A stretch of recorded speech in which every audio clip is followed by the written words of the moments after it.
The first time I saw her, she was sitting at the edge of the coffee shop patio, legs crossed, tapping the heel of one sneaker against the chair leg like she was keeping time with music only she could hear. She wasn't loud or showy, just calm and still, like she owned the moment. It's hard to explain, but you'd know it if you saw it. Her hair was tied back in a low ponytail, loose strands framing her face. She'd glance at people as they walked past, but never lingered too long, like she was keeping track of the world but wasn't part of it. She wore a dark green jacket, the kind you keep wearing after 100 rainy days. It looked like it had seen some things and made it through. I'd just ordered my drink and was waiting at the counter when she caught me looking at her. Not a glance. Full on, eyes locked. I see you seeing me kind of look. I'm not sure why I didn't look away. I'd like to say it's because I was bold, but the truth is I just froze. She didn't smile, didn't scowl, just raised one eyebrow like she'd caught me mid-crime and was deciding if I'd get away with it. I'd never felt so seen. When my drink came up, I grabbed it and sat a few tables away from her. I'm not slick, so I'm sure she knew I'd picked that spot on purpose. I'd glance at her, sip my coffee, scroll on my phone like I had something important going on. She'd glance back, tap her sneaker, eyes scanning the street like she was waiting for someone who'd never show up. I'd never been more aware of how much I'd been looking at her until she looked back. After about 10 minutes of this, she got up and walked over. She sat right across from me like it was the most normal thing in the world. No introduction, no hi or mind if I join you? She just was there. Her eyes were brown but sharp, like they could cut you if she wanted. Her whole posture said she'd seen this kind of moment before and knew how it ended. She rested her arms on the table and leaned in like we'd been friends for years. I'm not smooth. Never have been. My brain went blank and I just laughed, quick, nervous, like I'd been caught doing something I shouldn't. She didn't laugh with me, but she didn't leave either. Over the next couple of weeks, we saw each other almost every day. Coffee shop hangouts turned into late-night drives, fries eaten out of crumpled fast food bags, and long walks with no destination. We'd talk about nothing, but somehow, it felt like everything. She'd tell me little pieces of her past, where she'd lived, places she'd been, but never too much, always just enough to make me want to know more. I'd text her at midnight just to see if she'd reply. She always did. Sometimes with a song. Sometimes just a still awake, and I'd stay up. Even when I knew I'd be dead at work the next day. Just because. It felt like something you'd miss if you didn't. Being with her was like being pulled into the center of something important. Like she'd chosen me for something, and I'd be stupid to walk away from it. One night, I'm at home on the couch, scrolling through random TV channels with the phone pressed to my ear. I'm catching up with a friend, just talking about work, plans for the weekend, and all that usual stuff. We're halfway through a conversation about a movie he's recommending when, without thinking, I mention Easton. I'm halfway through saying her name when she's right there. I didn't even hear her get up. She's just there, next to me, hand out, palm up. The look on her face isn't anger. It's sharper than that. I'm so caught off guard that I hand her the phone without thinking. She's already ended the call before I realize what's happening. My friend's voice cuts off mid-sentence. She's staring at the phone like it's about to explode. Then she looks at me. Her eyes lock on mine, colder than I'd ever seen them. No one can know about me. No one. Her grip on the phone is tight, like she's ready to crush it. Her gaze pins me in place like I'm a bug under glass. I stay quiet, feeling my pulse tick in my neck. Something about her posture tells me it's not up for discussion. I nod, slow, and she finally releases the phone, her fingers lingering just a little too long. She says if anyone finds out about her, they will come. Just that. Nothing more. Her eyes don't blink. I ask her who they are, but she won't say. She looks away like she's already said too much. She's quiet for a while after that, and I don't push it. I'm not sure why, but something about the way she's holding herself makes me feel like asking again would be a mistake. Later that day, one of my coworkers says he saw me with a hot girl. He's laughing, nudging me like it's a big deal. And without thinking, I say, "That's my secret girlfriend." I tell him to keep it quiet, and we both laugh it off. But the second it's out of my mouth, I feel it. Like I've broken some invisible rule. That night, it's 2 o'clock in the morning, and we're at my place. The only light is from the TV casting blue shadows on the walls. We're on the couch, her legs draped over mine. And I'm thinking about how lucky I got. Her laugh comes easy. Her laugh comes easy. The kind of sound you feel in your chest, and before I know it, we're kissing. It's slow at first, but it builds like it always does with her. This steady pull that makes it feel like the world is tilting toward her. Suddenly there's a knock at the door. It's loud and it makes both of us jump. Not a polite, "Hey, you home?" kind of knock. It's slow and firm, like the sound of someone who knows they'll be let in eventually. My heart jumps straight into my throat. Easton pulls back, her eyes locked on mine. Her face goes still, terrified, listening for something. Her eyes flick toward the door, then back to me. We don't move. Neither of us breathes. The knock comes again, harder this time, like a fist pounding against wood. Her hand clamps over my mouth and I feel it trembling against my skin. That's when I realize she's really scared. Not her usual calm, collected self. She's terrified. My eyes dart to the door. Easton's hand is still on my mouth, fingers trembling. And that's somehow worse than the knock. Her eyes stay on the door, unblinking. I break away and head for the bedroom, heart hammering. I yank open the nightstand drawer, grab the cold metal of the gun, and check the chamber.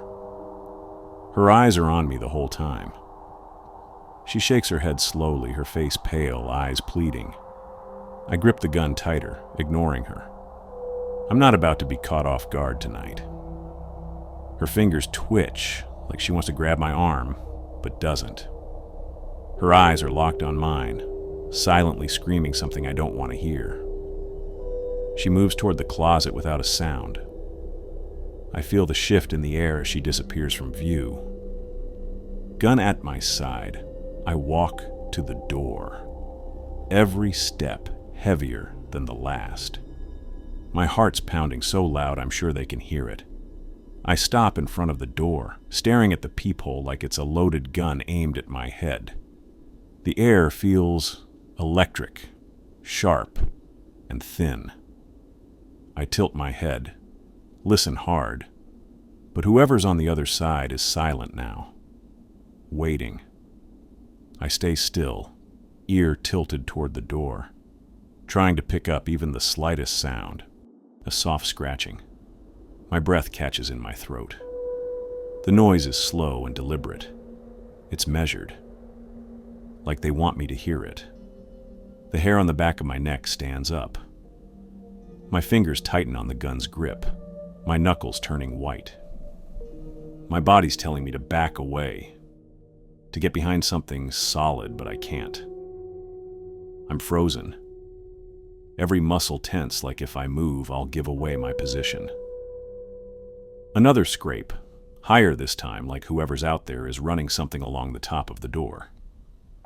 I glance back toward the closet.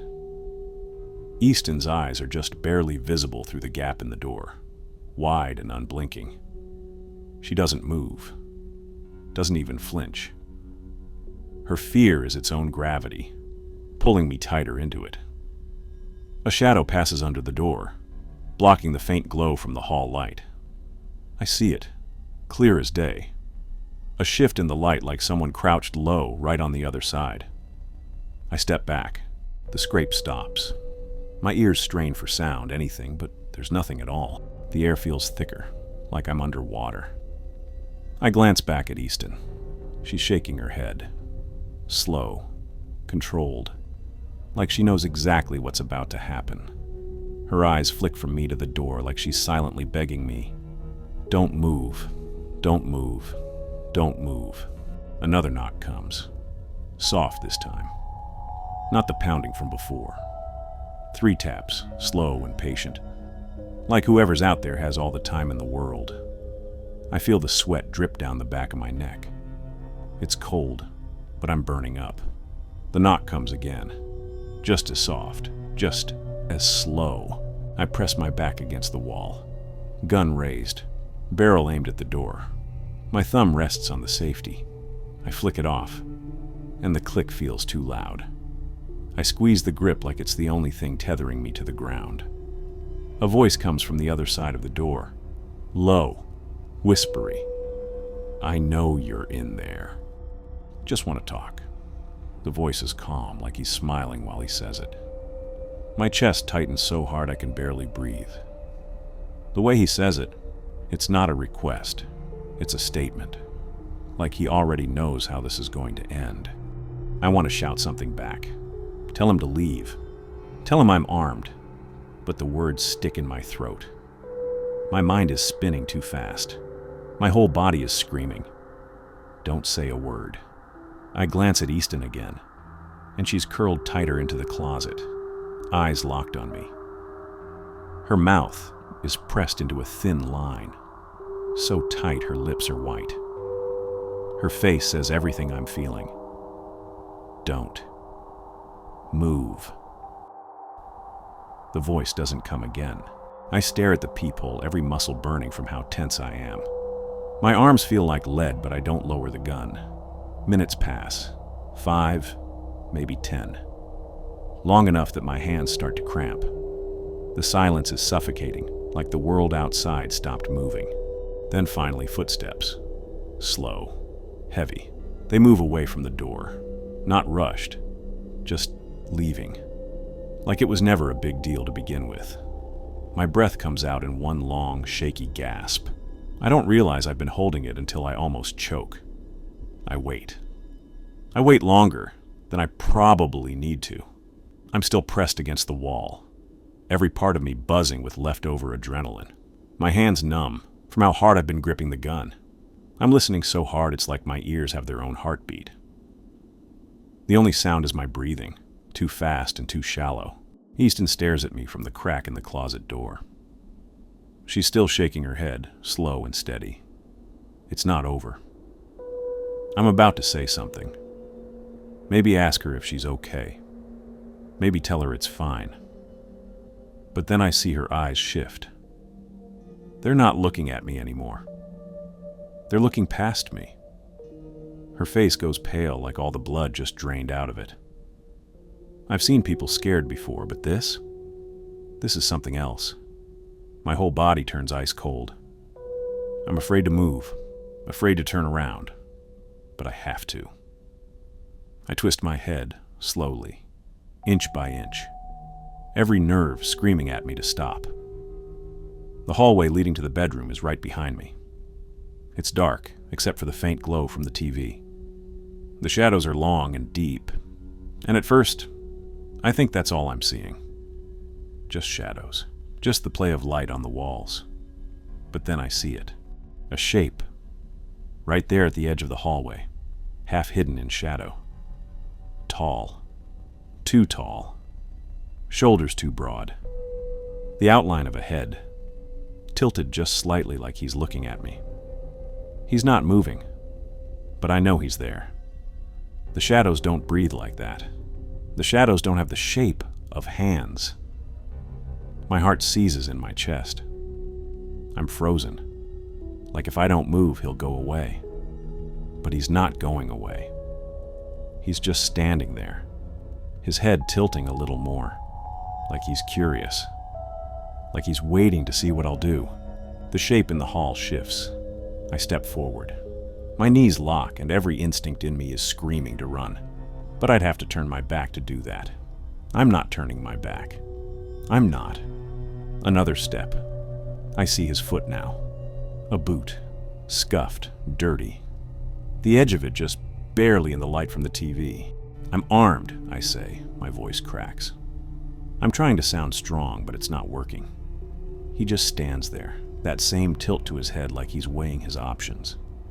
My heart's slamming against my ribs. I'm sure he can hear it. I'm sure he can hear everything. He remains still, watching me.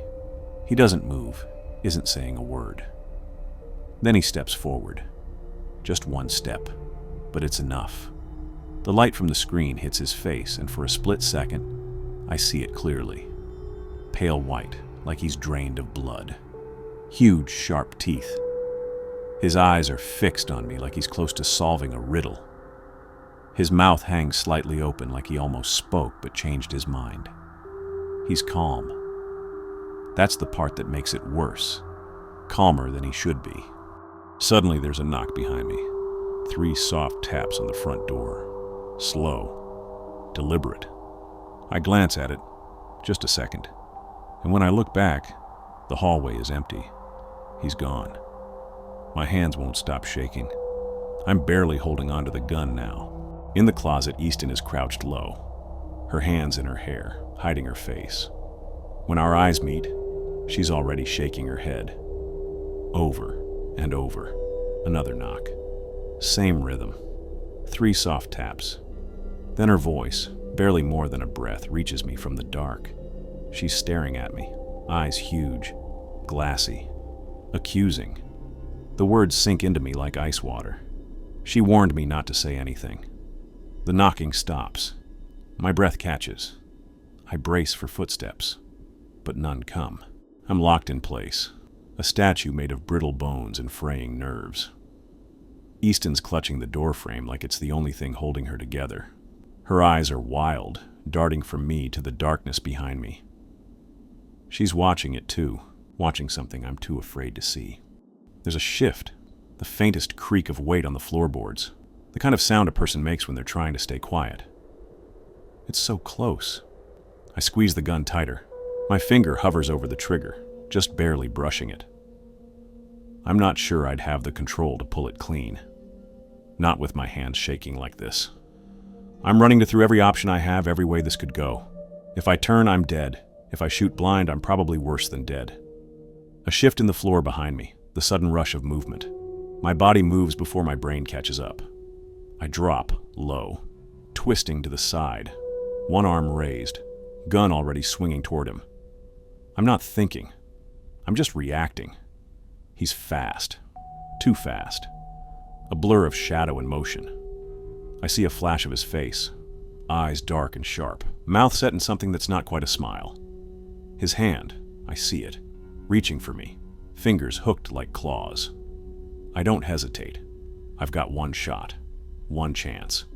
I fire. The gunshot explodes in the small space, deafening and sharp. The flash of light is blinding, searing the image of him into my eyes for half a second.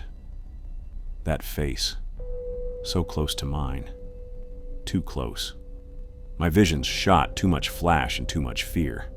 My eyes adjust slowly, and I see him sprawled on the floor, one arm stretched toward me, fingers just barely reaching. His face is turned away. Easton's still in the closet, staring at me, her face pale as a ghost. She's not shaking her head anymore. She's just staring. I'm breathing hard, the gun still raised, barrel aimed right at him. I'm not moving. Not until I'm sure. Not until I'm certain he's not getting up. Another creak. But it's not from him. It's from the front door. 3 slow knocks. I'd swear it's the same rhythm as before. I'm done waiting. Every muscle in my body protests as I force myself to move, feet dragging like I'm walking through water. I'm at the door now, breath shallow. My hand grips the doorknob, slick with sweat, and I twist it, slowly. No sudden moves. The door creaks open an inch, then 2, then all the way. Nothing. The street outside is empty. No footsteps, no shadowy figure waiting in the glow of the streetlight. I scan left, then right, but there's no one there. No sign that anyone had ever been there at all. I shut the door, turn the lock, and brace my back against it. My breath comes out in a rush, like I've been holding it for hours. I glance back to the living room. The floorboards are stained dark where he fell, but he's gone. The spot where his body was sprawled is empty. No outstretched arm, no twisted face, no body. I'm walking backward now, eyes locked on that spot, afraid to blink, afraid to look away. I feel Easton's presence behind me before I hear her move. Her footsteps are soft but deliberate. When I turn, she's already pulling on her jacket. Her eyes don't meet mine. She's at the door before I can say anything, hand on the knob, body half turned, like she's waiting for me to stop her. "Don't ever mention my name to anyone again," she says, voice low, "or they'll come for you." She opens the door, steps out and closes it behind her. That's the last time I see her. No texts, no calls, just gone. Her number stops working. I want to ask people, someone, anyone, if they've seen her, but I don't. I'm too scared. I don't even say her name out loud anymore, not even in my own head. Weeks pass. I try to go back to normal, whatever that means. Then one day I'm scanning through my phone.